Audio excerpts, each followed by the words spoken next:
Hi, Rob Aubrey here. One of the questions we get asked all the time is about closing costs from buyers. How do we contend with that? If you're borrowing money, obviously there's an expense to that.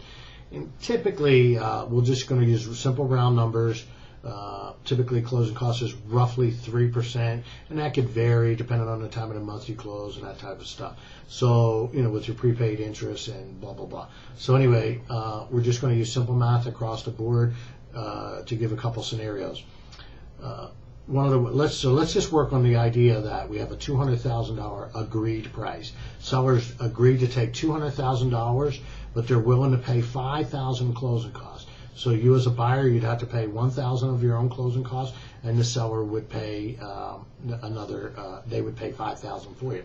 So so if you were to borrow the $200,000 at 5% interest, your payment would be $1,073.64. Okay, so that's one way. So the seller, you financed it into the loan is what you did.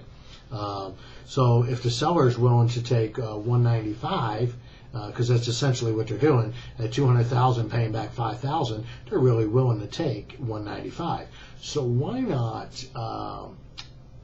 pay $195? Okay, or at least finance $195 for this example, at a little higher interest rate. So if you were to finance $195 at 5.5% interest, your payment would be $1,107.19, making it an increase of $33 a month. However, you would pay $33 a month more, but you'd owe $5,000 less. Okay, that's a lot. That comes out to, $33 really $402 a year. It would take you 15 years to recoup the difference between, because it's always better, everybody says it's better to have a lower interest rate. I agree, it is better to have a lower interest rate. But you're not comparing apples and apples here. 195 at 5.5 versus 200 at 5, you owe $5,000 less. If you had to dump this property in a couple of years, it's going to be a whole lot easier because you owe $5,000 less than if you finance more. Next thing you know, you're a short sale. So, my opinion, I think you're better off in most cases just financing less money at a little higher rate, and then just take the bump in the payment. It's not that big a deal. Again, you'll owe less money. Owing less money is always better. So, just my opinion.